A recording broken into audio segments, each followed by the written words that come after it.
Hi there, I'm Fia. Welcome to your guide to Ecological Succession, both the feature and the meta achievement. Ecological Succession is unlocked after you finish Chapter 4 of the main storyline of Koresh. Venari has been funneling her resources and power into attempting to restore some semblance of the home she remembers, and she needs our help doing it, capturing species from Azeroth and beyond, and bringing them to the ecodome known as the Oasis, as well as helping some of the native inhabitants. The meta achievement is named after the feature and has 5 bits to it: complete all of the story quests, integrate the creatures fully, recruit experts, daily quests, and racing. They're all super straightforward, but some will take a little time, waiting for specific dailies to come up for the races, for example. The first achievement you'll see completed is Expertly Done, to recruit a group of experts to assist in the Oasis. There are 3 experts to get. First, you'll collect your botanist through the very first quest chain. She'll join you after helping you get your bees settled. Next up is your wildlife expert, Hemet Nessingwary. His quest chain is super cute, strongly recommend reading the quests and having a listen to all the little stay a while and listens between Venari and Hemet. I absolutely love this whole thing for her. During the Slateback chain, you'll recruit your final expert, a Niffin, specialising in fragrance, of course. Boom, achievement completed. Next up is Otherworldly Ecologist, completing all of your storylines. At this point, you'll be able to complete the whole thing back to back. There was some time getting to begin with, but you don't need to worry about that.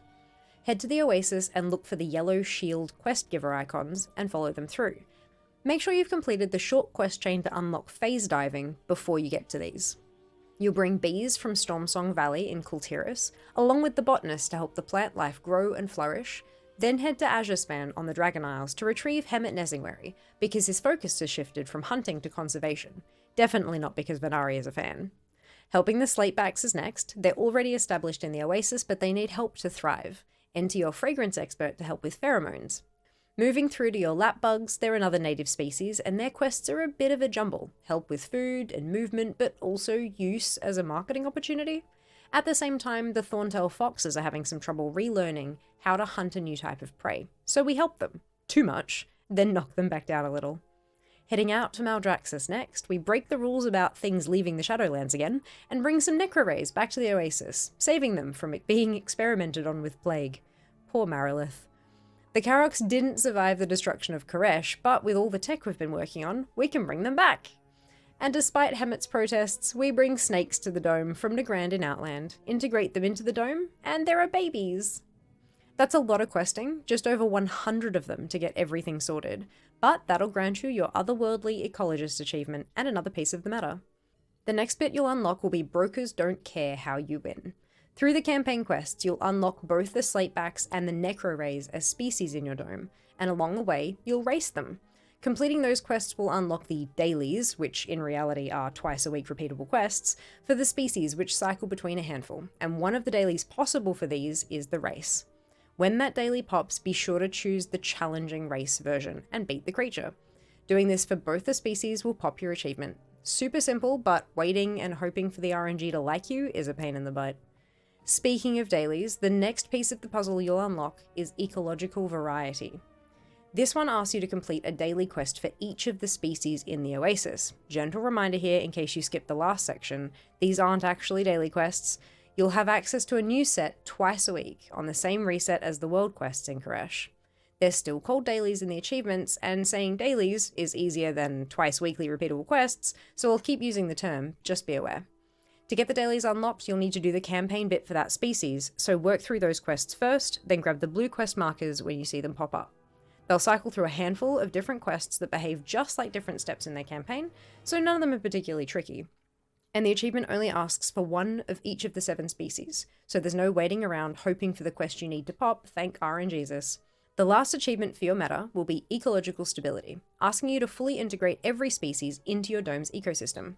You can interact with the Oasis console at the quest hub and check on each species integration through conversation options, and there's a comment on the Wowhead page for this achieve with a list of all 10 ranks descriptions, but it's not that complicated and doesn't really need to be monitored.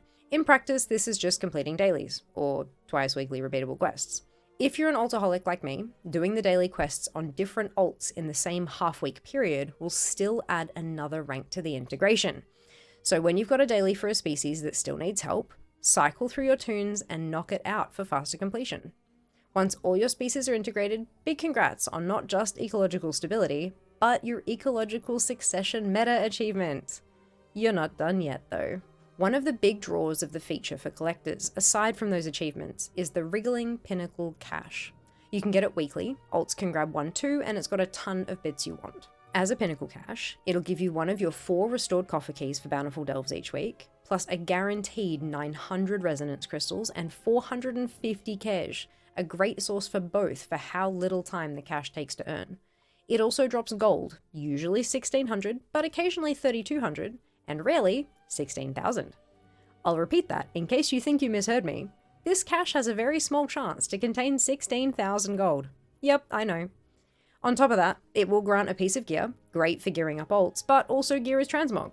The pieces here are pulled from the zone rewards category in All the Things, the same pool of mogs as world quests can pick from, so cycle through a bunch of classes if you're trying to collect the lot. Finally though, and the big draw here, is that the Wriggling Pinnacle Cache is the only source for 12 pets and amounts. Your first cache of the week is guaranteed to contain one of these rewards. Further caches in the same week do not have any chance, so if these are all you're chasing, one a week is perfect.